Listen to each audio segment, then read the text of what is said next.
So yeah, I know we have a whole lot of questions, and that's always a great thing in these conferences is the give and take, and the questions actually add the most value, I feel. So thank you so much, Nancy, Claudia, and Alex. Moving right along to a topic that's really something that I'm very excited about. That's the fact that we have the ability to tell geo-tagged stories, the ability to have location play a key role in everything that we are doing. Quick side note, I actually did one of the first mobile location-aware e-business platforms back in 1998 that was acquired by Computer Associates. That's where it was a company called EverTrack. And I love seeing how far those ideas have come. And of course, I wish I had been able to sell out to a big company like Microsoft or Google for a couple of $1 billion, but the dot-com bubble happened, unfortunately. But very happy to see that the topic that we're discussing next is geo-validated qualitative interviews, etc. And here to talk about those is Kathy Doyle from Doyle Research and Andrew Fang from MFour. So.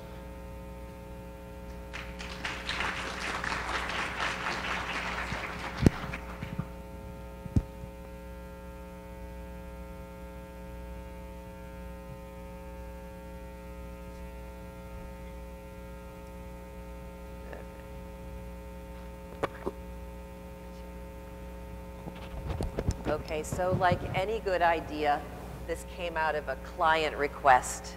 They wanted us to be in the moment, but they didn't want to be there, and they didn't want us to be there.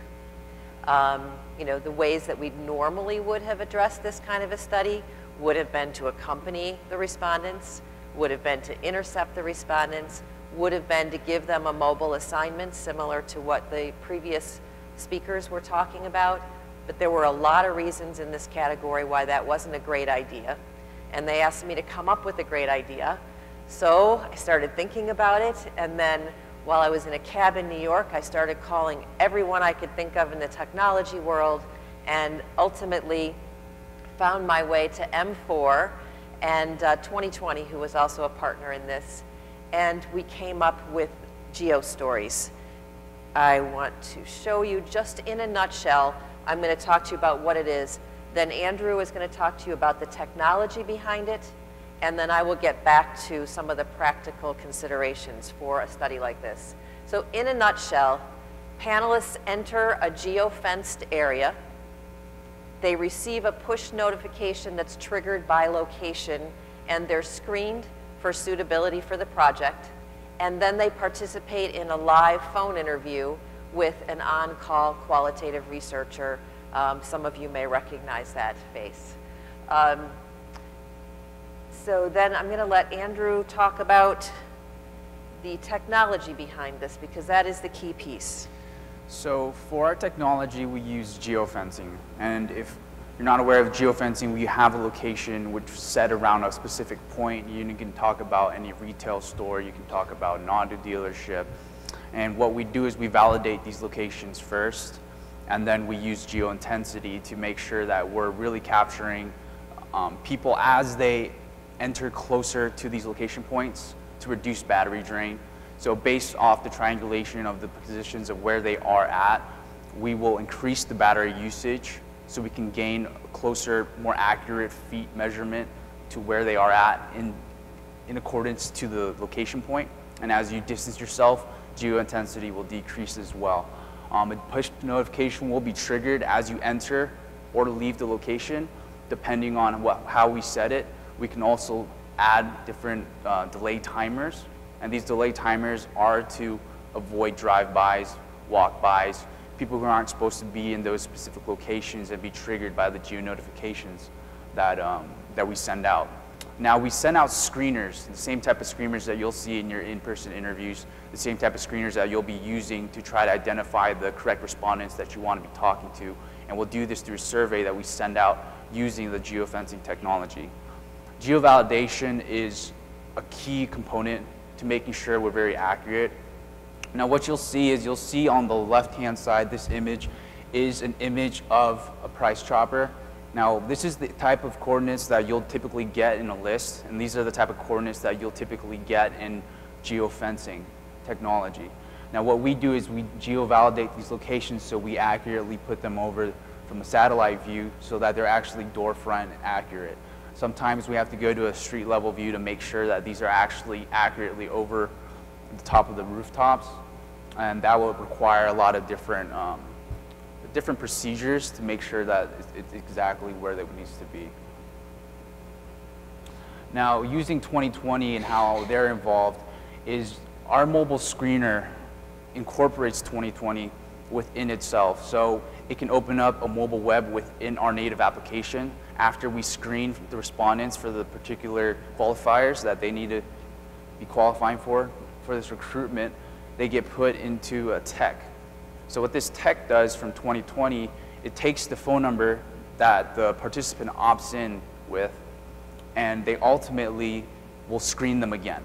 So we do a thorough screening to make sure that they're still remaining in the area that we need to be communicating with them for, and then they get directed directly to a live moderator that will then conduct the live moderated phone interview and take this from a quant to a qual immediately.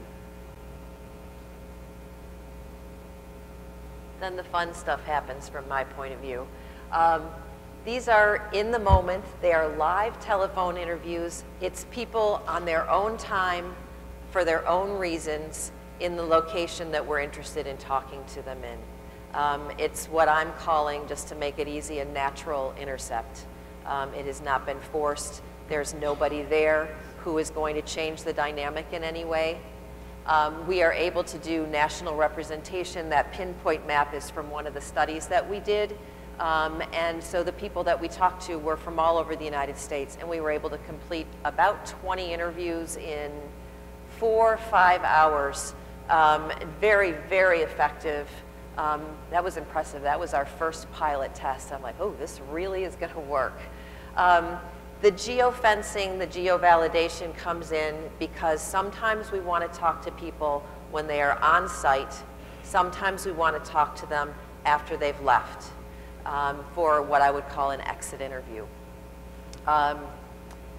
We screen them just like we would with any qualitative screener. We're looking for a particular type of person. Not everyone who walks into the location is going to qualify.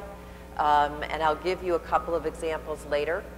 And then we are able to also double screen in the sense that once we're actually on the phone with them, we can re-verify. We can ask them an open-ended question about where are you?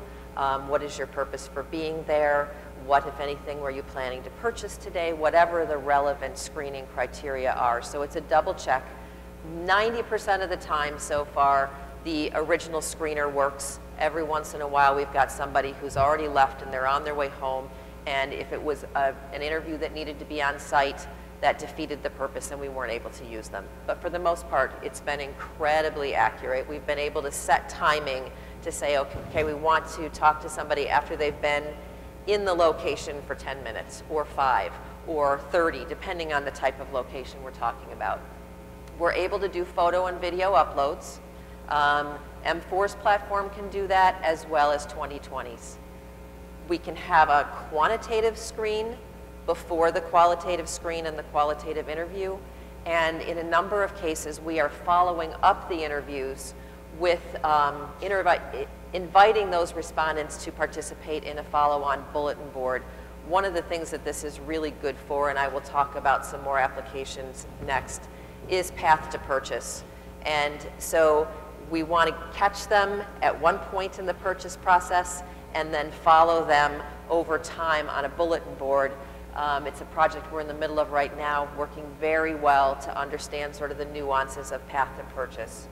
Let's see, some practical considerations, because believe me, we've been doing this for 6 months and best practices keep popping up. The first thing is make sure you have enough locations. If you are a chain that has 5 stores, this is going to be really tough to do.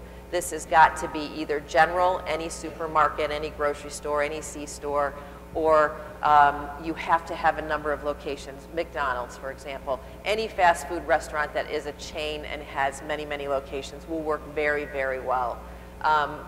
We're doing a project right now that has many, many locations, but the other piece that's important is incidents. We're working with a panel. M4 has a mobile panel. They've all opted in. They've all agreed to keep their location services on. but they aren't all who we need for our study.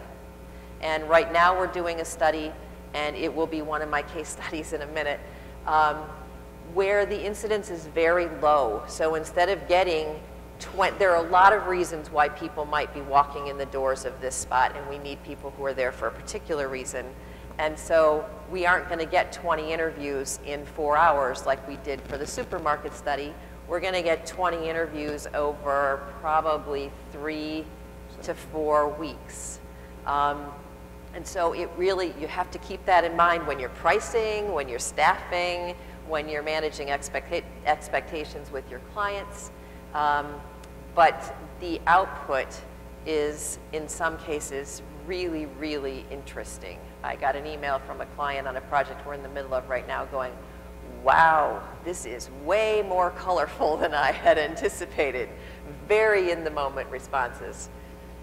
I wanted to talk about some of the applications for it that have been particularly appropriate. Need states. Why are you in this place at this particular time? Why are you at this particular fast food restaurant at 2 o'clock in the morning? Why did you make that particular selection? What was going on in the moment that made you want to make that selection? Purchase decision drivers were able to talk to people while they are standing in front of the shelf and making their decision.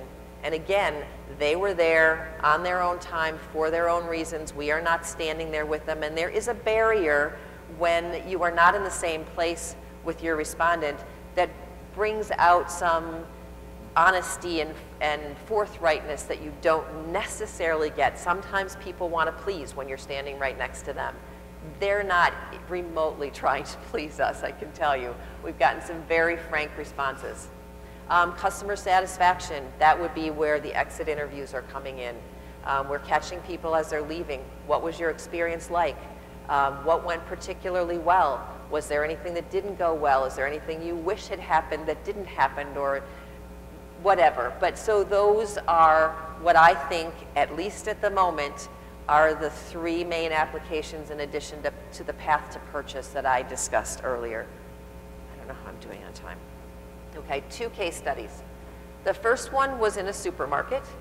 And the objective was any supermarket that also had a pharmacy.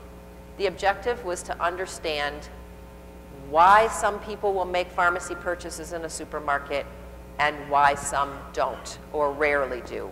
And so we were intercepting almost everybody. 2/3 of the people that walked into that supermarket qualified. They either qualified because they were there and they were planning to make pharmacy purchases and they indicated that they did on a regular basis, or they qualified because they were there, were not planning to make a pharmacy purchase, and don't usually make their pharmacy purchases in a supermarket. Our client wanted to understand what they could do as a supermarket chain to get more people to make pharmacy purchases. So that covered probably 75% of the people that walked in the door. We were able to talk to them while they were in the pharmacy, walking the aisles, either giving us their reasons as they were looking for why they did or didn't feel comfortable making their purchases in this particular pharmacy area. And it ended up being, this was one of the ones where we got 20 interviews in 4 hours. And it was audio, it was video, photos of some of the respondents, which you'll see in one of these pictures.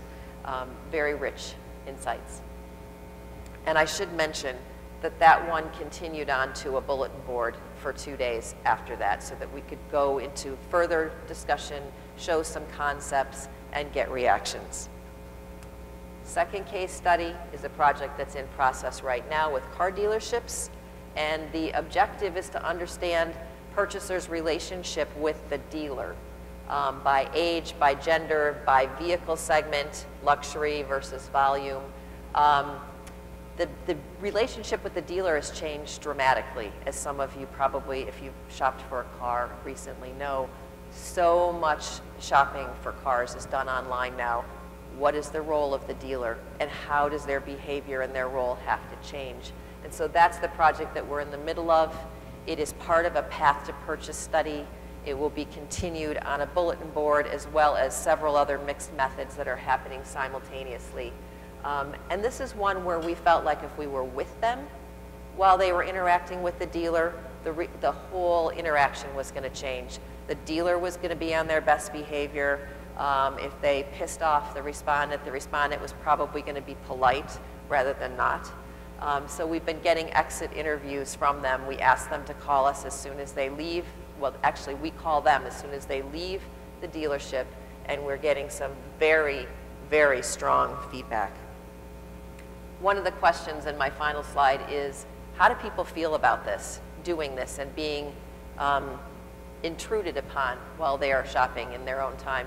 And the answer is, first of all, they are all opt-in panelists. So that's the first thing to keep in mind. They're used to doing quantitative surveys. They have not been asked to do qualitative before, but the response has been extremely positive. These are some of our respondents and some of their comments. I really liked it. It was good to be just leaving the store when I was called because everything was fresh in my mind and I didn't have to stop and think too much about what I was doing. And I won't read the rest of them, but we are not relying on recall. This is about as instant a recall as you can get, or as instantly in the moment as you can get. And we're very pleased with the results so far. Any questions? Dead silence. Can you hear me? Now I can. Okay. Kathy Marchese, More Pace, in Detroit area. Mm-hmm. We work with automotive companies a lot. I'm interested in the dealership research, and you said that's part of path to purchase research. Is that a syndicated study across different types of? It is not, and I have been asked not to talk about it in any detail because they graciously let me discuss it because most of the work that we've done has been in supermarkets, C-stores, those kind of locations. And I'm not at liberty to say. It is not, well, I guess arguably it's proprietary, very proprietary. It is not syndicated. Yes. I'd like to ask Andrew, I'm sorry, I'm Beth Yanko of Beth Yanko and Associates. I'd like to ask Andrew a little bit more about the issue with the battery, how, you know, and also if there was if this issue varied by type of mobile device. The battery drain, it does not differ much by the different devices. There's countless devices that we work with, especially on the Android device. Obviously on the iPhone and the iOS operating system, you come down to quite, a handful of devices that you can work with a little easier. What we did was we actually had to take a look at, and we have a set of countless Android devices, as there are many different operating systems that they use for. And we made sure that the battery drain is very limited to almost none at all. So it's actually the geo-intensity is one of our most proud uses of our battery drain limitation, because as you approach the location, that's when it even starts ramping up. Now I leave I have the application of course on my phone. I leave it on all the time, and there's any sign of battery drain. What we do is we use more of the battery just to triangulate and make sure that we're more accurate. That way we're not pinging you, while you're walking on the street. That way we're not pinging you or recording the wrong times in terms of delay and in location verification as well. Question. Hi, I have very logistical questions. Are you, and it's related to the mod, how long are your interviews? And, are you doing them, are you sort of, you're geo-fencing, but are you time fencing as well? So you're saying that we're only going to be doing these from 1 to 4, or are you keeping this open over time? How are you managing that with your moderators? That's a good question. It was actually a point I meant to make and didn't. The interviews, we develop a discussion guide for 5 minutes, and we're really trying to zero in on the core issues. I would say most respondents are willing to talk for quite a bit longer than that. I would say 5 to 10 is normal, and we've had 15, 20-minute interviews with people. We are trying to be sensitive to the fact that we are catching them in their own time. And so we plan for 5 and are very willing to do as much more as we can. Timing, we are working in blocks of time so that we can schedule staff to be on call. We can't do it 24/7. We would kill the researchers on our team. But we do have researchers on both the East and West Coast as well as Midwest, so we're working out blocks of time that are times that we know, and this is one of the best practice tips, really understand when the busy times are for the projects that you're doing, and then schedule researchers in time blocks of 3 to 4 hours. And so we will have the East Coast people do late hours, the West Coast people do late hours on the East Coast, for example, so that they're not up until 3 in the morning. It's a juggling act, but we're doing it in blocks of time. Yeah. Another question? Over here.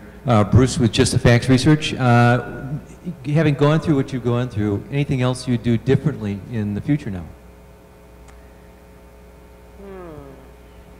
I think we are constantly learning, and the blocks of time is something that we learned, and we will never do it 24/7 again. What will we do differently? Do you have a thought on that? I'm pretty happy with the way it's ended up over the 6 months that we've been doing these, but... Right, I think in our initial stages, we definitely ran into situations where we were developing best practices, what we would do differently. I mean, there was a lot of instances where we're sitting there, we're like, you know, are people coming through at this time? Is this the most, you know, applicable time to be really surveying people, setting these locations, and how to coordinate well with the team? But after getting a couple of these, you know, in our hands, I think we're at the point where we already have the best practices set up, and things that we would do differently differ based off the different opportunities and different types of sectors and industries that we're working with.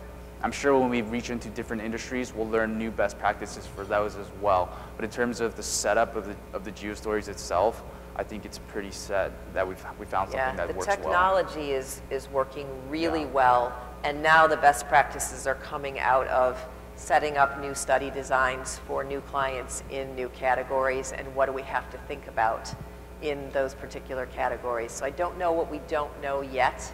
We're good with where we are right now. If anybody has a question, if you can raise your hand up so we can see. In the meantime, I have a question, which is, it's great to see technology enabling all these new ways we can communicate and engage with customers. At the same time, sometimes innovation can be driven by market demand. So my day job is with a technology company. The question I would ask you is, what technology would you love to see become available that would make you achieve the next steps in whatever you're trying to do? How about the beacons? Yeah, so we are actually working, you know, to input beacon technology as something that's really present in our minds. We want to be as accurate as possible. Obviously, the more we've really become super accurate in terms of our rooftop accuracy. We're not curb level, you know, we're door front. But if we could get aisle front, it's a whole different game. Yeah, we're really excited about that. That's going to open up all sorts of possibilities when that becomes available.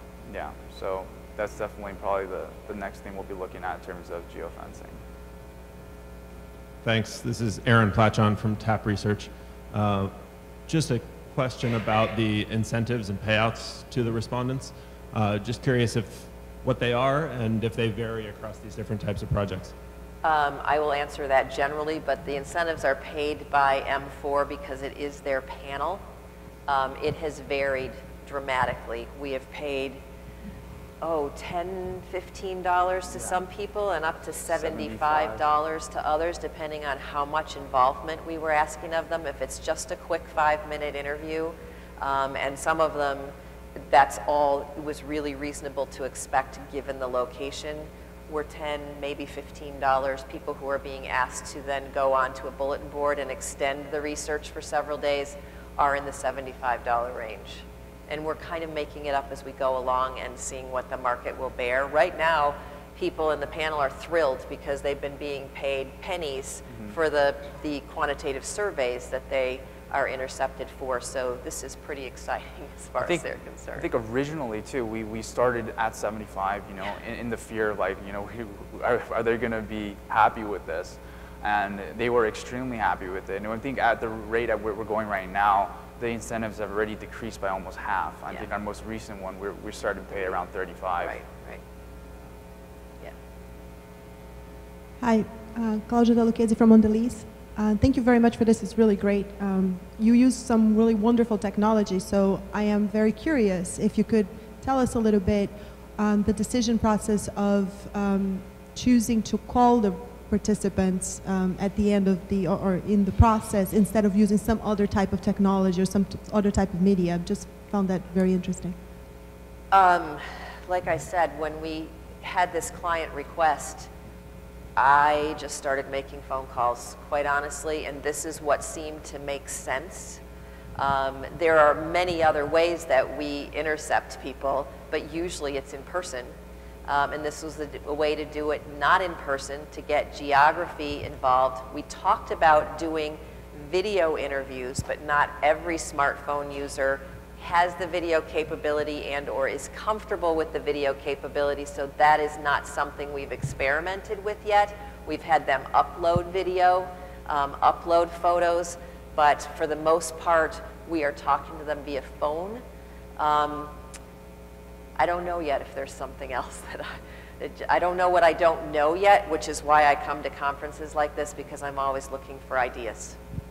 So we have time for one more, actually, we'll have time for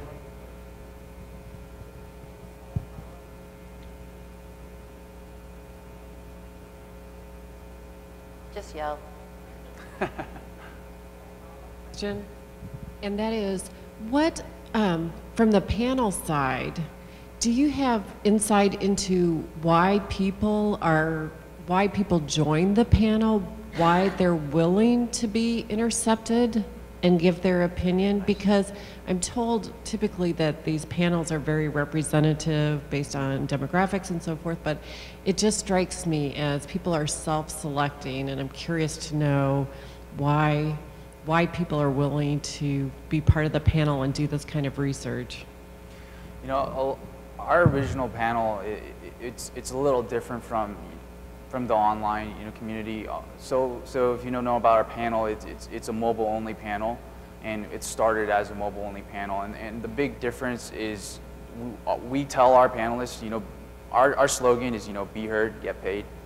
So there's the cash incentive involved, of course, but it's the fact that we're able to capture them when they're really emotional about their decision making. They feel like what they're saying has a big impact on the driving decisions, for larger corporations, for what they're experiencing. And it's almost like in my opinion, it's almost like when you start looking at our community these days with social media and with blogs and with the ability to consistently update your phone and your status, is sending them a notification about something that they'd like to talk about at the point of eating at a restaurant. Now you can talk about your experience. Not only are you going to post about it on Yelp and as a status on Facebook, you're able to really give an in-depth and clear insight about your experience through a survey that's going to be sent to you not 20, 30 a day, but maybe 2 or 3 times a week, which is why we garnish extremely high reviews and really happy panelists. The one comment I would make that I should have made earlier is one of the things that we learned is to make sure that the respondents we want to talk to are represented in the panel, because the panel does skew somewhat young. Mm-hmm. Those are the people who are more comfortable, always have their smartphones with them, have no issues with being on them nonstop. And so, for example, with the car dealership, finding the luxury buyers has been a little bit more of a struggle than we initially anticipated. We're getting them, but because the panel skews younger, there are fewer people in the panel that can afford a luxury vehicle. Call them on their car phone.